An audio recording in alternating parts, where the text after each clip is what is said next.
Hey guys, welcome back to Clownfish TV. This is Neon. I am here with Geeky Sparkles. Hello. And we're going to talk about, I guess we're going to talk about Dismal Disney. This is a new show coming out from HBO Max, and it's called The Franchise. And it sounds like they're roasting the hell out of Marvel. Oh, so they can just join the club. They can just join the club. So yeah, they're making an entire show out of how badly Marvel has lost its way. So, ouch. Let's talk about that. Before we get into it any further, please subscribe for more pop culture news, views, and rants, guys. You get woohoo if you do. Woohoo! Yeah, so this guy's obviously like, what, budget cut Star-Lord or something? Yeah. What the hell is going on? Or Ant-Man or something, I don't know. I don't know. So yeah, this comes from the Hollywood Reporter. It said how superhero franchise movies lost their way. It's actual chaos. So the people behind Veep and Succession are doing the franchise. They said they researched the secret world of making Marvel and DC movies and discovered hilarious and heartbreaking material for a biting workplace satire. I just think it's funny because it's Warner and they're just going into a deal with Disney to do that venue sports. I mean, it's on hold till they get the ruling through about being antitrust laws, but they're partnering up with Disney and then they're making this show. Yeah, and this is scathing. They said it's funny. It's what it is. They said the situation discussed is actually funny. It's a comedy. They said there's a director laboring away in a fictional Marvel-like film, gradually realizing the studio brass has changed their mind about the project's creative direction, creative differences, and started secretly shooting all the real movie somewhere else while he continues to film scenes destined to be scrapped. That actually sounds Only that happened to She-Hulk. Anyway, continue. It kind of reminds me of Contact, where they built the backup. Yeah, why do one when you can do two? Yeah, right. This has actually happened to at least one filmmaker working on a franchise movie, according to the show's producers. So the director said that people think these movies are laid out in neat phases for the next 10 years. Then you hear about a set where in the morning a limo literally pulls up, the window comes down, and they hand out new script pages. Our producers on set have 8 versions of the same script open, and they go through each script, cherry-picking lines, and then they Frankenstein a scene out of nothing. Or the studio sends an actor to the set in the morning, and they basically rewrite the entire day's scene. You would assume it was all decided 2 years ago. This happened a lot across Marvel and DC. It does, and that led to a lot of the issues, like with the special effects people having to redo things constantly. Now they did have a plan for 10 years. They did. But as soon as Endgame was over, they made their own stuff up, and then there was a definite decline in viewership. Yeah. And this is kind of what's going on across all of Disney now. I mean, we did the videos talking about Inside Out 2, and it sounds like they're just kind of like trying to cobble things together. And this is kind of why I think Victoria Alonso got gone too, was, a lot of the stuff was last minute on the VFX workers. Yeah, people were getting like constant changes and they couldn't keep up. Like, we have a new script, guys. It requires this massive space battle with a bunch of vehicles and moving part, whatever. Could you have it for us by Monday? Pretty much. It's like you got to make all this stuff up. Could you have it for us by Monday? They said as a result, the writers of the franchise find themselves in a rather odd position of sometimes making story choices for their show that were less wild than the real life anecdotes. You think, I know this is real, but it just seems too silly. So we sometimes have to take it back a step because you don't think people will believe it unless they know it's true. Okay, that's funny. So you can't make this shit up basically, but it was so far out there. They have to make it, they have to bring it back something so it's believable, because what really happened is so unbelievable. That's funny. Oh my God. So this is literally truth is stranger than fiction. So they were, apparently it came from a lunch meeting they were having with some people that worked with Marvel, and they said, this is so effing wild that, like, we got to make a show out of this. They said the production's boss is Pat Shannon, who's based on Kevin Feige, a brutally pragmatic executive for Maximum Studios, not to be confused with Marvel Studios, who declares franchise fatigue is not a real illness and a scam.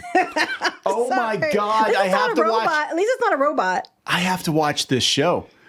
The character will doubtlessly remind viewers of Kevin Feige. He even looks like him, though producers say the character is written very differently. Sure they did. It's called covering your ass. Covering your ass. Everyone we spoke to said Kevin Feige is incredibly nice. So straight away, the writer's like, yeah, fuck, that's a shame. Be a real monster. And we could go after him. Yeah. So Feige having such a hands-on role at a studio like Marvel is certainly critiqued. The writer suspects giving him so much creative authority, giving so much authority to one person as the source of the MCU Star Wars. No, I don't think he is in charge. I don't think Kevin Feige is in charge. I don't think he's been in charge. Oh, no. I think, like, we know, like with She-Hulk, they were joking how they bully him, to get what they wanted. I think what's going on is, I think up to, like I said, up to Endgame, the 10 years plan, they had it set, and I think he was in charge. And then when they had to start coming up with new ideas, and they had too many shows they had to do because they were trying to get fodder for Disney Plus, that it was just too much for him just to oversee, and they let everybody run with it, and we ended up with Eternals and She-Hulk, and stuff like that. Oh, God, they bring up Brie Larson and everything in here. So, okay, so this is interesting. They said, yeah, just imagine being in charge of this, and then you're constantly being told Rotten Tomatoes are down, box office is down, engagement is down. I thought that's just a narrative by the alt-right Nazis. Oh, they're making a whole show on it. A whole show about what a shit show Marvel is. This is funny. They're making a whole show. Just let this sink in. This is HBO. They're making a whole show about what a shit show Marvel is. Okay, wait, the next paragraph. One of the debut season's best episodes features producers and crew members grappling with the studio having a woman problem. Too few female superheroes. It's a situation Marvel and DC likewise have publicly and awkwardly tried to address. In the show, the producer's solution is to insert an actress into the film midway through the production and give her character an all-powerful phallic weapon from a comic book lore, causing online fans to have a meltdown. Oh my God. Oh my God. Are they going to roast the hell out of the YouTubers? Are they going to be like, oh my God, they just gave her a big dick. They gave her a big, they're going to. You cannot talk about this stuff. You cannot talk about Marvel and Brie Larson and fan backlash without having some YouTubers constantly being there to. There are attempts by franchise movies to remedy shortcomings by making corrections that alienated their fan base. No shit. So they had this push and pull where they would bring in empowered female characters, but it would somehow disempower male characters in some people's eyes. No, because you literally did that, especially when it came to Star Wars.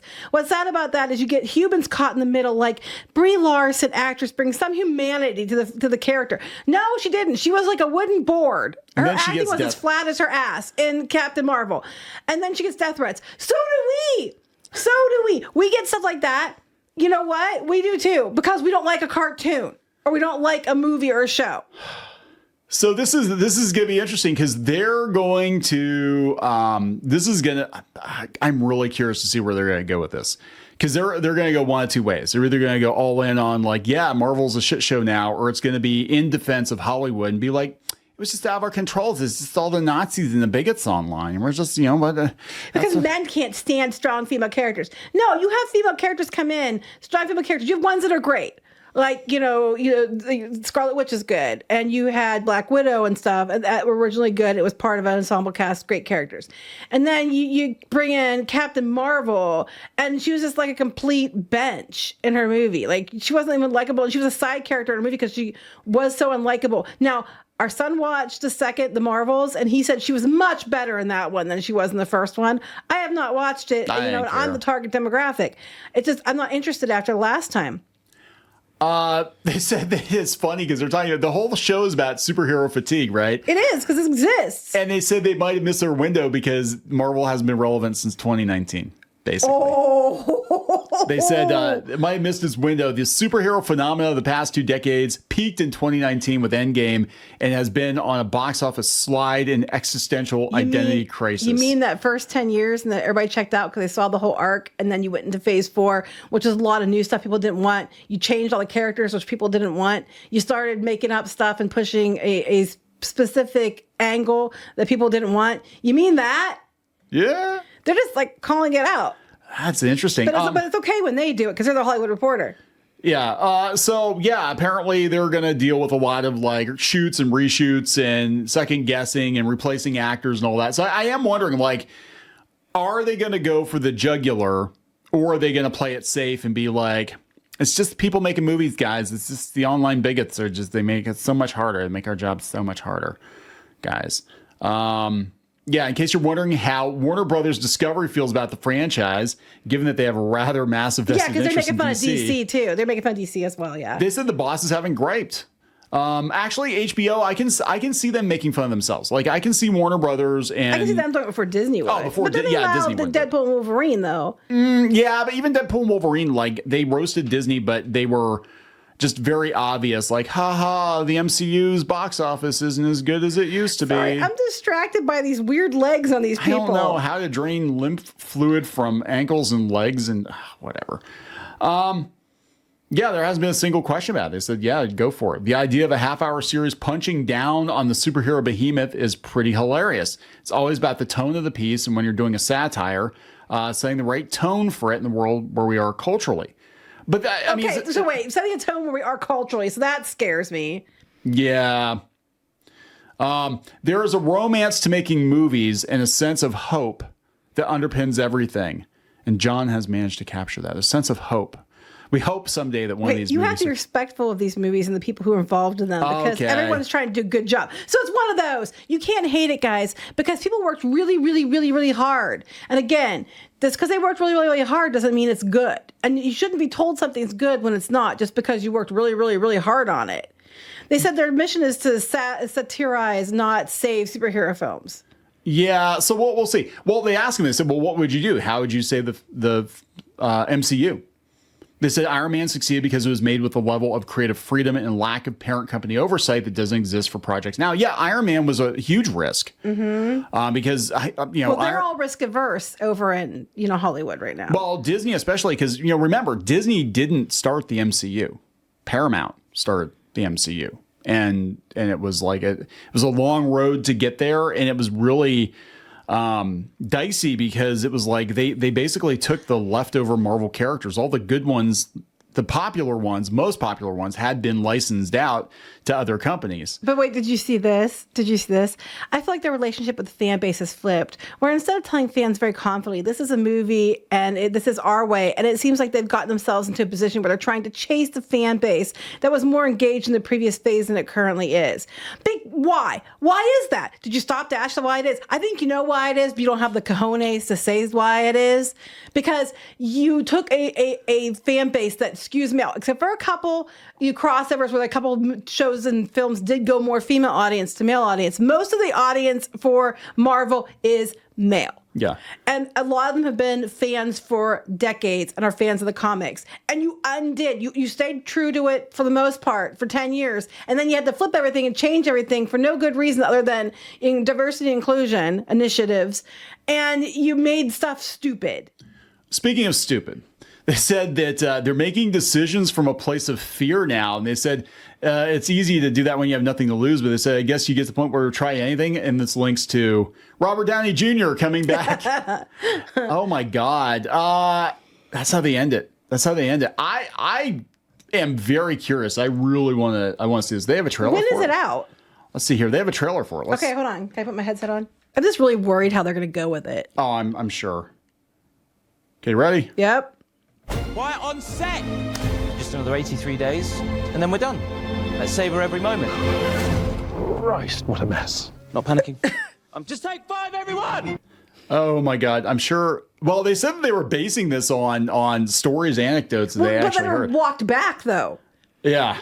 Maximum Studios. Oh my God. Wasn't that one of Rob Liefeld's companies? I don't know. I was trying to see what the name of the movie was. I didn't see it on a clipboard. Tecto. I think it was Tecto. He's like a cyborg guy. Is he like Ant-Man meets? I think so. Everything's exploding at 1,000,000 miles an hour, and the movie is a scrotum resting on a razor's edge. Welcome to the future of getting reamed out. Hey team, what's up? Oh, is that Kevin Feige? I think it's supposed to be Kevin Feige. Oh my God. He's like going to make him his big face. Team, what's up? Fuck. Oh my God. A lot of shit for this movie. A subway foot long, but of turds. Subway foot long, but of turds. Oh my God. That sounds Yeah, oh like. my God, I love him. That sounds like the title of a YouTube video. Oh my God, I love him. Can we internalize our panic? God, this is so rewarding. Everything okay? Everything's completely amazing. Be straight with me. Do you buy me as a guy who can make earthquakes happen? But this is what it actually looks look like on set, you know, especially the space movies. It's like, what the hell? You're the greatest actor who ever lived. Really? Don't make me repeat myself, because I won't. Why aren't we shooting, son? What else do I need to know? Holy fucking shit, the studio's on fire! Okay, it's just some houses. We're back, everyone. Oh my God, like I have Snow got to, White. I have got to see this show. I have got to see this show. I want to know what the real stories are. They said they had to tone it down. I know. They had to tone it down. They had to, Okay. they had to rein it in because people wouldn't believe what a shit show I it want to is. know the real stories. Oh my God, are they gonna have a Zack Snyder character? That'd be hilarious. We must shoot. Wait, is that a goat unicorn? Yes, it is. Holy shit. We will shoot. I hope they don't kill the poor goat. Hey Siri, read new messages. We need to talk about the divorce. I don't care if you're busy with your shitty street or masturbating. Crying face emoji, crying face emoji. What a day. Oh my God. Oh my God. I don't know if I've ever wanted to see an HBO show this badly before. October 6th. You get your wish. Oh my God, I have got to watch this. And then especially since you know it's based on like walked back true stories. Yeah, guys, that's it. I'm totally watching this show. I'm watching the show. I know they're totally gonna roast people like us though. Oh yeah, 100%. We're the masturbating fuckheads. Yeah, well they're all. That's okay. I won't get blamed. I've got tits. I won't get blamed. It'll just be all the toxic dude bro fanboys. Oh, they gotta do another Doomcock thing. Are they gonna have another guy in a mask? Probably. It wouldn't surprise me. They gotta have a guy be like, They won't have a woman. warrior voice. They won't have a woman. They won't have a woman. Because you know, every woman ever agrees with everything they do and never disagrees with them. It's only straight white dudes. Oh my God. Are we gonna wrap this up? We're gonna wrap this up, guys. Please subscribe. We'll talk later. Bye. Join the reef. Go to clownfishminus.com. That's clownfishminus.com. You will get exclusive access to podcasts and videos and comic strips and more, as well as merch discounts. Check it out. If you were a member, you could get this t-shirt, this dismal t-shirt on our website. You'd get a 10% discount on that. You can also join in the community on clownfishminus.com. Thank you so much for the support. On with the video.